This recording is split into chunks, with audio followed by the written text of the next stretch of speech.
Hey, what's up guys? Theo Joe here, and in this review I'm going to go over the new PS4 Pro, which is an upgraded, more powerful version of the PlayStation 4. So I want to talk about what's changed and how big of a difference those changes make. And we can also discuss whether or not it's worth it for you to get it, depending on whether or not your TV can even take advantage of these upgrades. And if you want, you can check it out on Amazon. I'll put that link right in the description. First, let's talk about the hardware changes. Now, the PS4 Pro has very few design changes compared to the PS4. You can see that it has 3 tiers instead of 2, and it's only slightly larger than the regular PS4. The power and eject buttons are placed differently, and they are actually clicky buttons this time around, as opposed to the PS4's touch-sensitive buttons, which I always found to be pretty finicky. On the back of the PS4 Pro, the input connections are basically identical to the PS4, except for the much-welcomed extra USB 3.1 port. I mean, 2 USB ports was never enough on the PS4, and now, especially if you have something like PSVR, those ports are going to fill up fast. And I actually think they should have added even more still, but I'll be happy with 3 over 2 any day. On the inside of the console though is where you're going to see the biggest changes. First of all, the CPU now has an increased clock rate from 1.6 GHz to 2.1 GHz. It's around a 30% increase.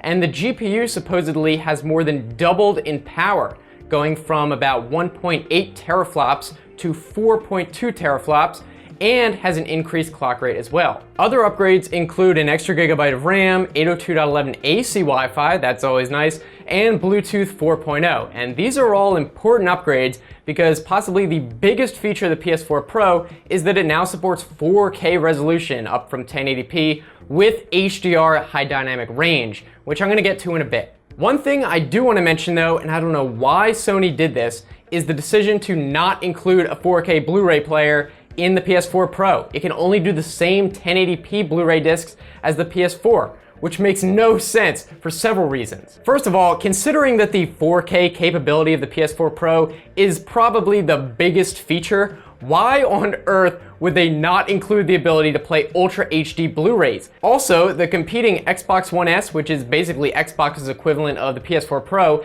that does have an Ultra HD Blu-ray player. And finally, this is what really makes no sense to me at all, mostly, is that Sony was one of the creators of the Blu-ray format. So you can't say it's because of licensing costs. It's so stupid. Anyway, moving on. Alright, but now why don't we talk about the performance and image quality. The PS4 Pro is actually capable of outputting extremely high quality video. It can do 4K at 60 Hz, 10-bit HDR, and up to 444 Chroma Subsampling. And that last one means that it's outputting the maximum image quality with no loss of color information. Take note though that the regular PS4 also got HDR through a software patch, so that's not exclusive to the PS4 Pro. However, remember that all of these features will only work if your TV supports them, obviously. Not all 4K TVs have HDR, and those that do might not have 444 Chroma Subsampling or 10-bit. And depending on which video mode you're using based on your TV's capabilities, the PS4 is going to output different qualities. Alright, so now I'm going to get extremely technical. I want to talk about the video output that it is capable of, so don't be alarmed if you have no idea what I'm talking about. So let me try and quickly explain what Chroma Subsampling is, and I think you guys are going to find this pretty interesting. I'll try to make it easy to understand. Chroma Subsampling basically is a way to compress the image to use less bandwidth by reusing color information. And the notation will typically look like this, either 444 or 422 or 420. And how you use these numbers is you create a block of pixels that will be a sample for any block of pixels on the screen. The first number, usually 4, describes how many pixels wide that block is. And then there's always a second row below that, which we'll get to in a second. So this block here represents any given block of 8 pixels on the screen. Now the second number tells you how many pixels of the original source signal actually make it to the screen. So in this example, it's 4 pixels wide, and 4 of those pixels are actually displayed to the screen.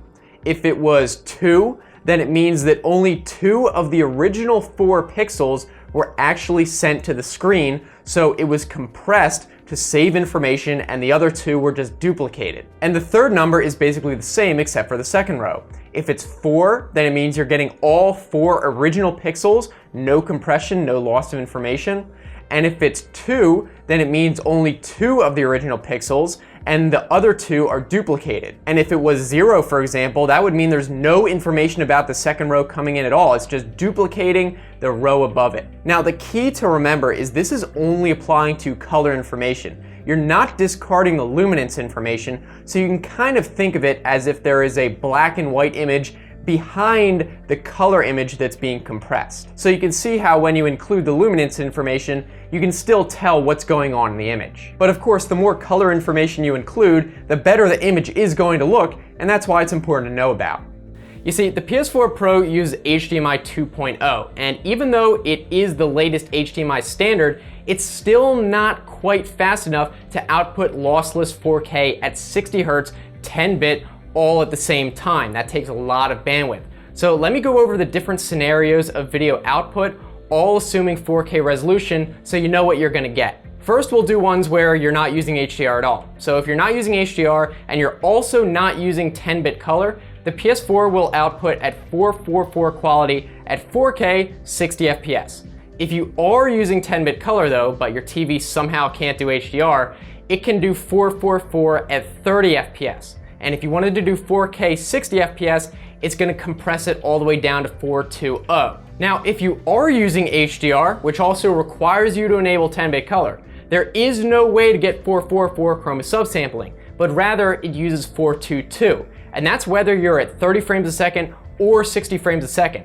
And that's just because of the limitations of the HDMI standard. They don't let you do 444 with HDR enabled. It just can't do it yet. But if you don't know what any of that means, just know that the PS4 Pro will output the best video quality possible depending on what features you have enabled. Now, my TV, the LG 55EF9500, does fully support all these video features, so I was able to test everything out. And I gotta say, games in 4K HDR look amazing. I was really blown away, I'm not even kidding. The high resolution means that the scenes with foliage and lots of detail look pretty much incredible, and the HDR makes bright objects like the sun actually look like a real light source instead of just a white thing on a TV screen. Now, unfortunately, there's not really any way for me to show you how good it looks in real life because the camera I'm using doesn't do HDR, and the monitor you're watching on almost certainly doesn't either. But the thing about HDR, what it does, is that it makes it possible for the TV to display a much larger range of brightness and color levels. So to put it very simply, it allows brighter things to be brighter and darker things to be darker. But it also makes the image look much more realistic, and that's because when you go from typical 8-bit video to HDR 10-bit, you're increasing the number of possible shades of brightness from 256 to 1024, so it's a 4 times increase. And this is important because in real life, when you look around, there's essentially an infinite number of possible levels of brightness, from the sun, which is incredibly bright obviously, to a dark shadow. So the more shades of brightness that the TV can display and distinguish between, the more realistic that image is going to look. And just as an example, there was more than one time while playing Last of Us Remastered where it honestly looked photorealistic. I couldn't believe it. But I should point out that not every game is going to support all these new features. It's up to the developer. But I do expect that most new games will, obviously, and popular existing games will probably get an update to support it. And some games may actually offer multiple options for video settings, such as choosing between 4K at 30 FPS or 60 FPS at not quite 4K, but still higher than 1080p. Also, even if you don't have a 4K TV, games may use what is called super sampling to render the game at a higher resolution, then downscale it to 1080p to display on your TV.